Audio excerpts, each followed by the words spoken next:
लो बच्चों, आज मैं आपको कराऊंगा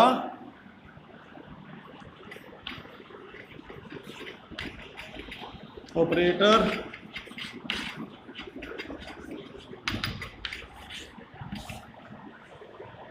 ओवरलोडिंग। ये पहले भी शुरू किया था हमने, तो थोड़ा मोटा बताया था आपको। लास्ट टाइम था वो, पीरियड ख़त्म हो रहा था, उसके बाद दोबारा ने इसको टच किया। आज थोड़ा सा इसको सिस्टमेटिकली मैं आपको एक्सप्लेन कर देता हूँ ऑपरेटर ओवरलोडिंग क्या है। ओवरलोडिंग का मतलब तो आप समझते हो कि एक ही सिंबल के, एक ही ऑपरेटर के एक से ज़्यादा काम। इसके एग्जांपल भी मैंने आपको दे दिए थे। इंटीजर के केस में, फ्लोट के केस में एडिशन करना है, या स्टार वाला ऑपरेटर था वो मल्टीप्लिकेशन भी करता है, और यूनरी के केस में डी रेफरेंसिंग ऑपरेटर का काम भी करता है। तो मतलब मल्टीपल काम हम किसी ऑपरेटर से पहले भी लेते आए हैं, लेकिन वो जितने भी काम हम ले रहे थे वो प्री डिफाइंड थे। प्री डिफाइंड का मतलब कि हमने उनको एडिशनल डेफिनेशन नहीं दी थी, हम दे ही नहीं सकते थे एडिशनल डेफिनेशन। अब हम किसी ऑपरेटर को अपनी तरफ से भी एडिशनल डेफिनेशन दे सकते हैं, तो वो ओवरलोडिंग करने वाला काम हो गया। अब वो हम करेंगे ओवरलोडिंग। पहले ओवरलोडिंग का यूज कर रहे थे, ओवरलोडिंग हम नहीं करते थे, अब हम ओवरलोडिंग भी करेंगे। तो ऑपरेटर ओवरलोडिंग में सबसे पहले तो आप ऑपरेटर का हिसाब देख लो। ऑपरेटर दो टाइप के हम करेंगे, यूनरी और बाइनरी। यूनरी ऑपरेटर का मतलब क्या है? जो एक ऑपरेंड पर ऑपरेट करेगा वो यूनरी ऑपरेटर है। एग्जाम्पल इसका क्या है? निगेशन का साइन, नेगेटिव का साइन, नेगेटिव, ये माइनस वाला साइन। अब ये माइनस का साइन भी ओवरलोडेड था। आप अगर माइनस ए लिख रहे हो तो ये ए की वैल्यू को निगेट कर रहा है। अगर ए की वैल्यू ऑलरेडी -5 है तो ये उसको +5 में कन्वर्ट कर देगा, प्लस है तो माइनस कर देगा। और अगर आप इसको ऐसे करते हो b- है तो ये बाइनरी ऑपरेटर बन गया, ये सब्ट्रैक्शन का काम करेगा। तो दो अलग अलग काम हो गए इसके। तो ये हम पहले भी कर रहे थे ओवरलोडेड ऑपरेटर का यूज, लेकिन अब हम इसको नई डेफिनेशन भी दे सकते हैं। तो खैर ये तो मैंने यूनरी का एग्जांपल बताया था। और बाइनरी का मतलब ऐसा ऑपरेटर जो दो ऑपरेंड पर ऑपरेट करे। एक ऑपरेंड उसके लेफ्ट में लिखा जाएगा, एक ऑपरेंड उसके राइट में लिखा जाएगा। अच्छा, अब हम इसको करेंगे कैसे? ऑपरेटर ओवरलोडिंग कैसे करेंगे? ऑपरेटर ओवरलोडिंग करने के लिए हमें क्लास की मदद लेनी पड़ेगी। देखो, हम C++ में ये काम कर रहे हैं।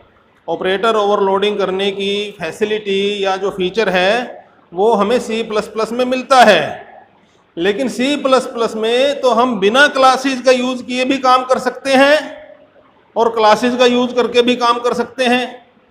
तो मैं आपको ये कह रहा हूं कि अगर आपने ओवरलोडिंग करनी है ऑपरेटर की, फंक्शन की ओवरलोडिंग बिना क्लास के हो जाएगी, फंक्शन ओवरलोडिंग बिना क्लास के हो जाएगी, लेकिन ऑपरेटर ओवरलोडिंग करने के लिए आपको क्लास की हेल्प लेनी पड़ेगी। कैसे हेल्प लोगे? कि ओवरलोड करने के लिए आप जो नया कोड लिखोगे वो कोड किसी फंक्शन में लिखा जाएगा, क्योंकि सब कुछ C में तो या C++ में तो सब कुछ फंक्शन में ही होता है, बॉडी के अंदर होता है, और बॉडी को हम फंक्शन बोलते हैं। तो फंक्शन में लिखना है उसका नया कोड, और वो फंक्शन क्लास का मेंबर फंक्शन होना चाहिए। तो अब क्या मतलब हुआ इस बात का कि भाई किसी भी ऑपरेटर को ओवरलोड अगर हम करना चाहते हैं तो वो ओवरलोडिंग किसी क्लास के मेंबर फंक्शन में उसका हमें कोड लिखना पड़ेगा। अच्छा, अब दूसरी बात ये देखो कि क्लास का मेंबर फंक्शन भी हम बना सकते हैं और क्लास का फ्रेंड भी बना सकते हैं। मतलब ये हो कि क्लास का यूज़ तो हो ही गया कि जो नया फंक्शन हम लिख रहे हैं, नई डेफिनेशन वाला, ओवरलोडेड डेफिनेशन वाला फंक्शन, वो फंक्शन किसी ना किसी तरीके से क्लास के अंदर एंटर करने की उसके अंदर पावर हो, तो वो पावर मेंबर फंक्शन से भी आ सकती है और फ्रेंड फंक्शन से भी आ सकती है। तो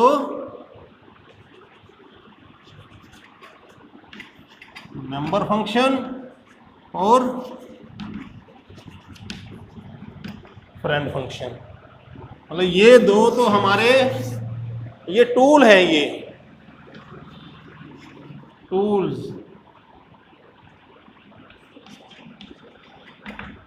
to write overloaded definition of N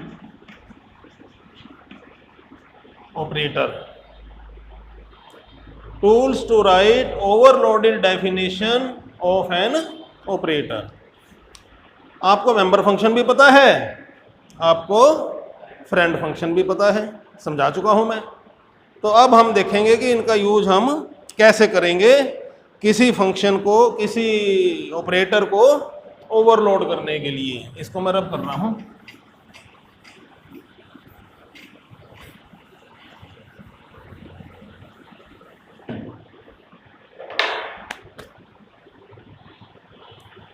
अब सबसे पहला केस हम लेते हैं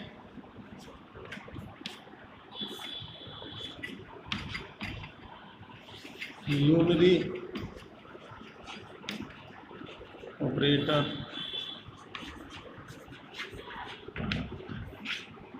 overloading, unary operator overloading.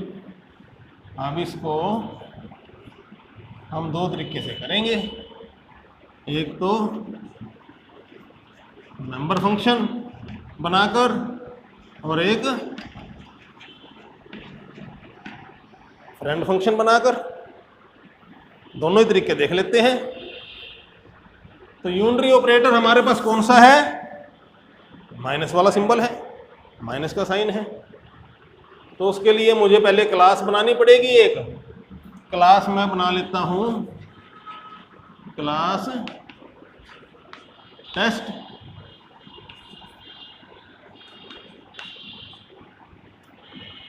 Int आई। बुक में आपको रियल एग्जांपल, प्रैक्टिकल एग्जांपल मिल सकता है, जिसमें कि एक तो स्पेस वाला ले रखा है। स्पेस का मतलब पॉइंट, पॉइंट इन 3 डायमेंशन। तो उसमें उसके 3 कोऑर्डिनेट वैल्यू दे रखी हैं, एक्स, वाई और जेड। ठीक है ना। तो एक्स वाई जेड पॉइंट दे दिया और उसका आपने निगेट करना है, नेगेटिव करना है। नेगेटिव कैसे होगा कि एक्स की वैल्यू मिरर इमेज हो गई, नेगेटिव एक्स में आ गई, वाई की वैल्यू माइनस वाई में आ गई, जेड की वैल्यू माइनस जेड में चली गई। तो तीनों पॉइंट को आप निगेट कर दोगे, वो चाहे जो मर्जी हो।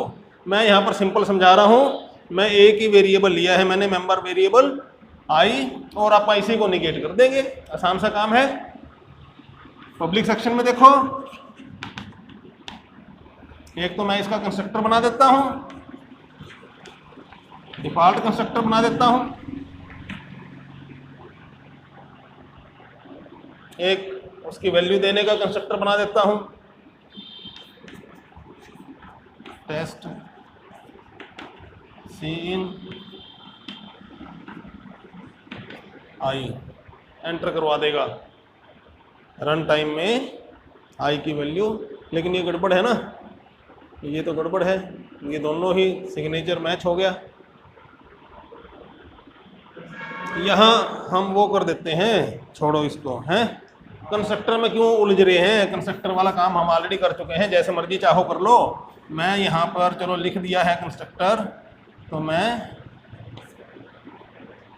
इंट ए और आई इज इक्वल टू ए कर देता हूँ। ठीक है ना। कंस्ट्रक्टर लिख दिए थे, चलो मैंने बना दिए, कोई बात नहीं। अब आप अपने असली काम पे आते हैं। हमने करना क्या है? यूनरी माइनस को निगेट ओवरलोड करना है। निगेशन वाले सिंबल को ओवरलोड करना है। अब ओवरलोड करने के लिए जो फंक्शन हम लिखेंगे उसका प्रोटोटाइप क्या होगा, प्रोटोटाइप कह लो, उसको हेडर स्टेटमेंट कह लो। तो नॉर्मल फंक्शन की तरह से फंक्शन लिखा जाएगा, जो नाम होगा फंक्शन का, रिटर्न टाइप भी लिखी जाएगी, उसकी नाम भी लिखा जाएगा और इनपुट आर्गुमेंट भी लिखे जाएंगे। रिटर्न टाइप आप कैसी चाहते हो, अब आपने ये डिसाइड करना है कि भाई आप कुछ रिटर्न चाहते भी हो या नहीं। भाई मान लो आपका ये क्लास बन गई, आपने क्लास की ऑब्जेक्ट बनानी है, ऑब्जेक्ट बना ली, टेस्ट क्लास की टी ऑब्जेक्ट बना ली। अब आपने करा -t, तो -t की अगर आप स्टेटमेंट दे रहे हो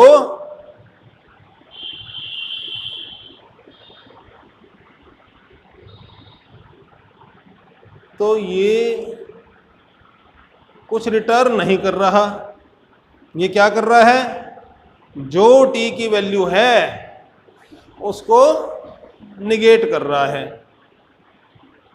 और वापस कुछ नहीं दे रहा आपको। या फिर ऐसा भी कर सकते हो कि भाई ये आपको वापस दे, वापस क्या देगा, वापस क्या देगा, -t वापस देगा। तो t क्या है, एक ऑब्जेक्ट है, तो रिटर्न क्या होगा, एक ऑब्जेक्ट होगी।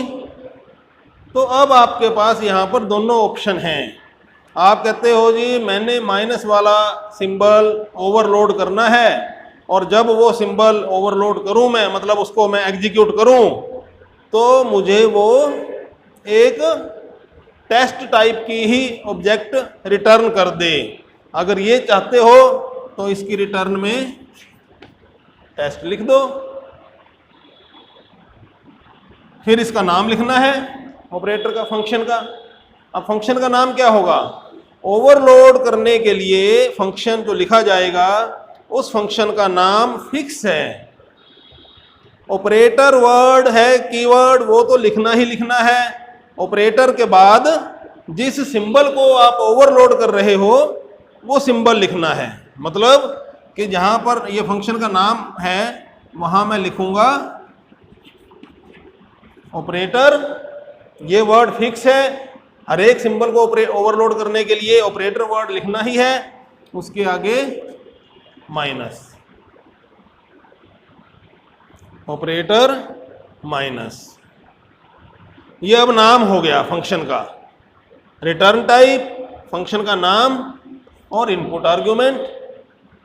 अब इनपुट आर्ग्यूमेंट क्या होगी, कुछ भी नहीं होगी, यूनरी माइनस वाला हम ओवरलोड कर रहे हैं। तो यूनरी माइनस में तो जिस ऑब्जेक्ट ने उसको कॉल करना है, या मतलब जिस ऑब्जेक्ट के ऊपर वो ऑपरेटर लगना है वही उसकी कॉलिंग ऑब्जेक्ट मानी जाएगी। तो कॉलिंग ऑब्जेक्ट के वैल्यूज अपने आप उसमें पहुंच जाएंगी। या यूं कह लो कि भाई ये ऑपरेटर फंक्शन जो सर्वेंट है वो उसके घर पहुंच जाएगा, टी के घर में पहुंच जाएगा। ये -t कर दिया हमने, तो ये टी के घर में पहुंच जाएगा। ये तो मैंने लिख दिया इसका प्रोटोटाइप। एक शो वाला फंक्शन और कर लो, void show, void, इसको तो यहीं लिखा दो, cout i, cout i की वैल्यू छाप देगा। ये मेरी क्लास डेफिनेशन पूरी हो गई। अब मैंने इस ऑपरेटर नेगेटिव वाले फंक्शन को लिखना है। मैं इसके बाहर लिखूंगा, क्लास डेफिनेशन के बाहर मैं अब test return type, test class का नाम, स्कोप रेजोल्यूशन,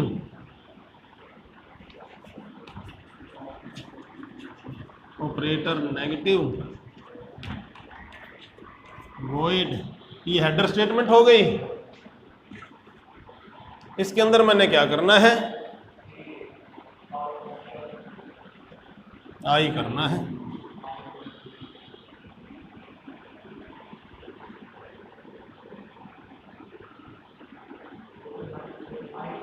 मुझे क्या करना है, मुझे रिटर्न करनी है, एक टेस्ट टाइप की ऑब्जेक्ट मुझे रिटर्न करनी है। तो मुझे यहां पे क्या करना पड़ेगा, टेस्ट एक टेम्परेरी ऑब्जेक्ट टेस्ट की यहां पर लेनी पड़ेगी। और फिर मुझे क्या करना है, temp dot i is equal to -i।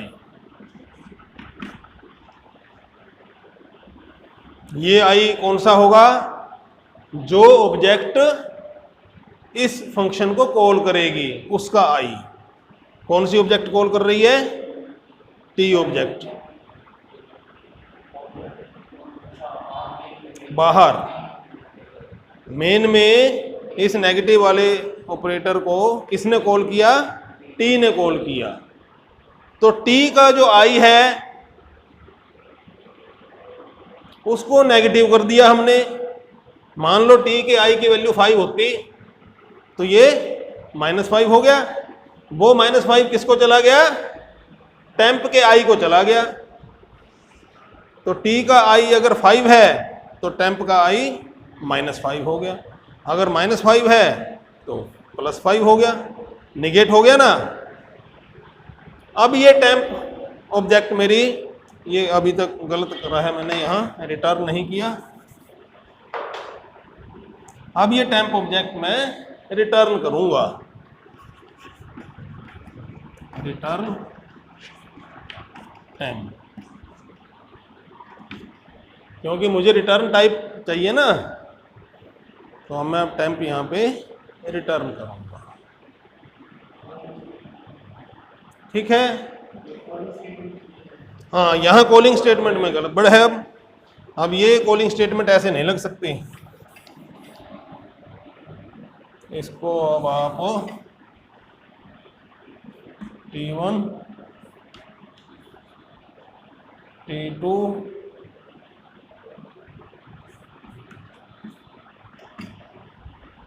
Constructor call कर लिया। T1 ने कोई कंस्ट्रक्टर कॉल नहीं किया, इसकी वैल्यू अनडिफाइंड है। T2 ने कंस्ट्रक्टर कॉल कर लिया और 10 वैल्यू उसको पास कर दी। 10 वैल्यू उसके पास चली गई, T2 के आई के पास। ठीक है ना। अब मैंने क्या करना है,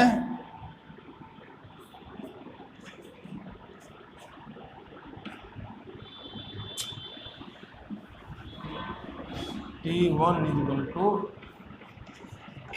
-T। अब ये असाइनमेंट स्टेटमेंट रन हो रही है। असाइनमेंट स्टेटमेंट में T2 ऑब्जेक्ट इस नेगेटिव निगेशन वाले ऑपरेटर को कॉल कर रही है। तो पहले ये कॉल करेगी, कॉल करके और रिटर्न हो जाएगी एक ऑब्जेक्ट यहाँ पर। फिर वो ऑब्जेक्ट इस T1 को असाइन हो जाएगी।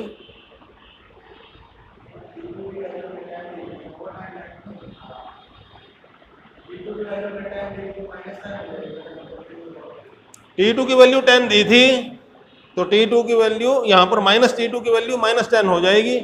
-10 वैल्यू वाली एक ऑब्जेक्ट ये रिटर्न करेगा।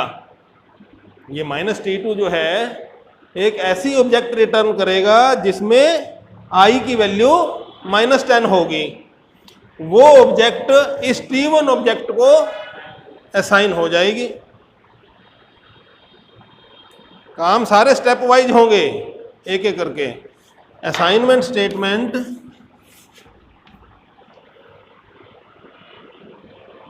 क्या काम करती है? लेफ्ट हैंड साइड के वेरिएबल को राइट हैंड साइड की वैल्यू असाइन करती है। अब राइट हैंड साइड में क्या वैल्यू है?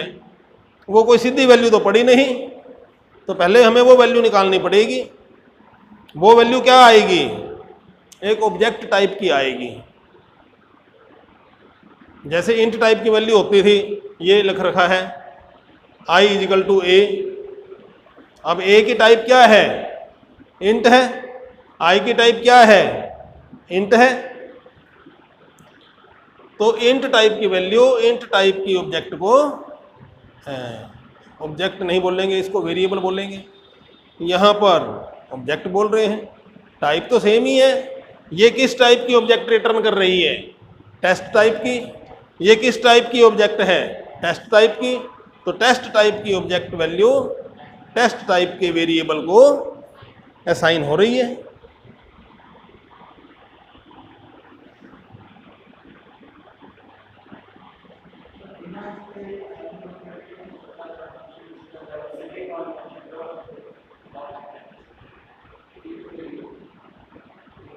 मतलब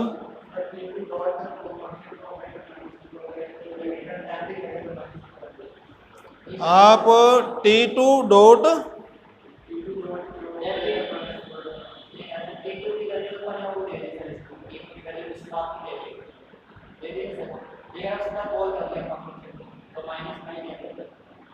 तो आ जाएगा, लेकिन उसमें आप देखो समस्या क्या है। अगर आप बिना असाइनमेंट के -T2 लिखते हो, यही कह रहे हो क्या? हाँ, तो ये फंक्शन ही तो कॉल हो रहा है, ऑपरेट यही तो कॉल हो रहा है। यहाँ पर ये जो काम कर रहा है, ये क्या काम कर रहा है? ये इस फंक्शन को कॉल कर रहा है डॉट ऑपरेटर से। यही आपको ये भी रहेगी बात, ये भी बतानी थी कि अभी तक आप किसी फंक्शन को, member function co dot operator लगाकर कॉल करते थे। अब आप कहते हो जी ये डॉट बाजी किस लिए? जैसे ऐड वाला फंक्शन था, शुरू में मैंने आपको C++ जब समझाई थी सारी, तो ऐड एडिशन करने के लिए ऐड नाम का मेंबर फंक्शन बनाया था, और फिर R1 dot add R2 rational type की क्लास बनाई थी। तो फिर हमारे सामने ये क्वेश्चन था कि भाई अगर इंटीजर नंबर है हमारे पास, इंटीजर वेरिएबल हैं, तो हम i प्लस जे कर देते हैं। तो भाई इसमें भी तो i plus J R1 plus R2 हो सकता है, होना चाहिए। अगर असली काम आप नई टाइप बना रहे हो तो नई टाइप का बिहेवियर भी वैसा ही हो जैसा और टाइप का है, बेसिक टाइप्स का है। तो उसको अचीव करने के लिए फिर ऑपरेटर वाली बात भी आ गई कि अभी हमें ऑपरेटर भी ओवरलोड करने पड़ेंगे, क्योंकि उनकी रीडेफिनेशन लिखनी पड़ेगी। तो जब ऑपरेटर ओवरलोडिंग की बात आ गई तो, और उसके बाद उनके सिंटेक्स की बात आ गई, तो सिंटेक्स में तो ये था कि भाई क्लास की मेंबर फंक्शन की कॉलिंग कैसे होती है? भाई डॉट ऑपरेटर लगा के होती है। तो हम कहते हैं जी हमें डॉट ऑपरेटर नहीं लगाना, हमें तो सीधा ऑपरेटर यूज़ करना है। तो ये जो मामला बना रखा है ना, ऑपरेटर नेगेटिव, ये जो सिंबल, ये जो फंक्शन है, ये एक तरह से स्पेशल फंक्शन है। इस फंक्शन की कॉलिंग आप चाहो तो डॉट ऑपरेटर लगा के कर सकते हो। ऑपरेटर का नाम लिखो, ऑपरेंड का नाम लिखो ऑब्जेक्ट का, और डॉट ऑपरेटर नेगेटिव देख लेना करके। मेरे को शायद मैंने इसमें ये किया नहीं।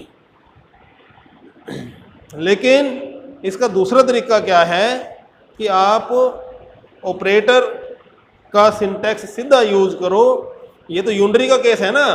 बाइनरी के केस में क्या होगा? जैसे आपने T1 प्लस T2 कर किया, तो T1 प्लस T1 ऑब्जेक्ट इसको कॉल करने की ड्यूटी निभाएगी। लेफ्ट हैंड में जो ऑब्जेक्ट है वो इस फंक्शन को, इसका जो ओवरलोडेड फंक्शन हमने लिखा है, उस फंक्शन को कॉल करने की ड्यूटी निभाएगी। डॉट नहीं लगाया यहाँ पर, T1 डॉट नहीं लिखा, सीधा ऑपरेटर लिख दिया। तो इसका जो फंक्शन का नाम है उसकी ब्यूटी ये है कि उसका जो ऑपरेटर है वो सीधा यहाँ पर यूज कर लेते हैं, और लेफ्ट साइड की ऑब्जेक्ट तो उसको कॉल करने की ड्यूटी निभाएगी, और राइट साइड की ऑब्जेक्ट उसमें आर्ग्यूमेंट पास करेगी, आर्ग्यूमेंट के तौर पे पास होएगी। दो ऑब्जेक्ट हैं हमारी, लेफ्ट वाली ऑब्जेक्ट इस ओवरलोडेड ऑपरेटर को कॉल करने की ड्यूटी उगाएगी, और राइट साइड वाली ऑब्जेक्ट उसमें एज आर्ग्यूमेंट पास होगी। ये उसके कंपाइलर ने ही हमें फैसिलिटी दे दी, तो फैसिलिटी मिलेगी तभी हम उसको यूज करेंगे। तो अब हम इसका यूज ऐसे कर सकते हैं, T1 + T2 लिख सकते हैं सीधा। भाई टेस्ट क्लास की दो ऑब्जेक्ट हमने जोड़नी है, और ऐसे ही जोड़नी है जैसे इंटीजर जोड़ते हैं, तो जोड़ लो भाई, T1 + T2 लिख दो। प्लस वाले ऑपरेटर को आपको ओवरलोड करना है, इस स्टेटमेंट से, इस नाम से, स्पेशल नाम से वो ओवरलोड होगा। और जब आप ऐसे लिखोगे तो जो दो ऑपरेंड है ना, ये T1 और T2 ऑपरेंड है, तो लेफ्ट हैंड वाला जो ऑपरेंड होगा वो उसको कॉल करने का काम कर रहा है, और राइट हैंड वाला जो ऑपरेंड है वो उसमें आर्ग्यूमेंट के तौर पे एंटर हो रहा है। ये इसका मतलब है। यूनरी वाला केस मैंने आपको अभी समझाया है, मेंबर फंक्शन की मदद से समझाया, ये असाइनमेंट वाला करके देख लेना। दूसरा इसमें यूनरी में ये है कि आप रिटर्न टाइप इसकी वॉइड रखते हो, रिटर्न टाइप वॉइड रखते हो। जब आप वॉइड रखोगे तो सिर्फ -T2 लिखोगे, वॉइड, फिर ये टेस्ट टाइम की भी जरूरत नहीं रहेगी, और यहाँ पर सीधा एक ही लाइन लिखनी होगी, I = -i, कि जो भी i की वैल्यू है वो नेगेटिव हो जाए, बस इतना काम करना है। अब T2 की जो भी वैल्यू होगी वो नेगेटिव हो जाएगी, ये इंडिपेंडेंट स्टेटमेंट के तौर पे लिखी जाएगी, क्योंकि रिटर्न कुछ कर नहीं रही। जब कोई फंक्शन रिटर्न नहीं करता तो उसकी कॉलिंग इंडिपेंडेंट होती है। अब आप कहोगे कि जी इसमें तो लेफ्ट साइड में है ही नहीं ऑब्जेक्ट। अभी जो मैंने आपको बात बताई भी, लेफ्ट साइड ऑपरेटर के लेफ्ट वाली ऑब्जेक्ट कॉलिंग ऑब्जेक्ट का काम करती है, राइट साइड वाली ऑब्जेक्ट पासिंग का काम करती है, आर्ग्यूमेंट के तौर पे जाती है। तो लेकिन यहाँ तो है ही एक, तो ये भी कंपाइलर ने हमें सर्विस दे रखी है, फैसिलिटी दे रखी है। कंपाइलर जो सर्विस दे रहा है हम सिर्फ यूज कर रहे हैं यहाँ पर। वो क्या कहता है कि अगर किसी ऑपरेटर के लेफ्ट साइड में कोई ऑब्जेक्ट या आर्ग्यूमेंट या ऑपरेंड नहीं लिखा हुआ, तो राइट वाला ऑपरेंड उसको कॉल करने की ड्यूटी निभाएगा। राइट वाले की ड्यूटी हो जाएगी कि वो उसको कॉल कर रहा है। तो बस राइट वाले ने कॉल करने की ड्यूटी निभा ली, तो फिर राइट साइड में कुछ बचा ही नहीं है, तो आर्ग्यूमेंट के तौर पे कुछ जाएगा और कुछ नहीं जाएगा, तो वो आर्ग्यूमेंट उसकी वॉइड रहेगी। Void operator negative, void. ये मेंबर फंक्शन के दोनों मैंने आपको वर्जन बता दिए कि भाई रिटर्न टाइप के साथ भी और बिना रिटर्न के साथ भी। अब आप दूसरा देखो कि आप कहते हो जी मैं मेंबर फंक्शन नहीं, मैं तो फ्रेंड फंक्शन बनाता हूँ। तो फ्रेंड फंक्शन बना लो भाई। फ्रेंड फंक्शन में क्या करना पड़ेगा, फ्रेंड कीवर्ड लिखना पड़ेगा, friend void operator negative void, और यहाँ पे वॉइड। अब ये स्कोप रेजोल्यूशन हट जाएगा क्योंकि ये तो ओपन फंक्शन है। ऑपरेटर नेगेटिव इसका मेंबर फंक्शन नहीं है, ओपन है, तो उसकी डेफिनेशन जब आप लिखोगे, जो हेडर स्टेटमेंट लिखोगे, तो उसको आप स्कोप रेजोल्यूशन से बाउंड नहीं करोगे। क्या हुआ, क्लास है? चलो इसको बता देता हूँ। तो ये काम आपने कर दिया। अब यहां क्या करना पड़ेगा आपको,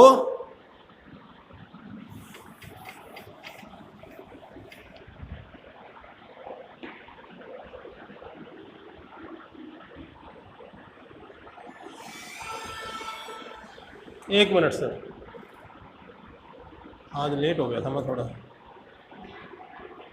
यहाँ क्या करना पड़ेगा, कॉलिंग कैसे करनी पड़ेगी? फ्रेंड फंक्शन है ना, फ्रेंड फंक्शन है तो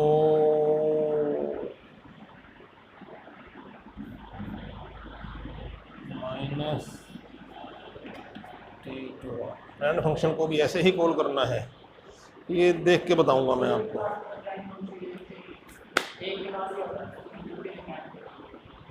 नहीं, 2 क्लासेज में भी तो हो जाएगा ये काम।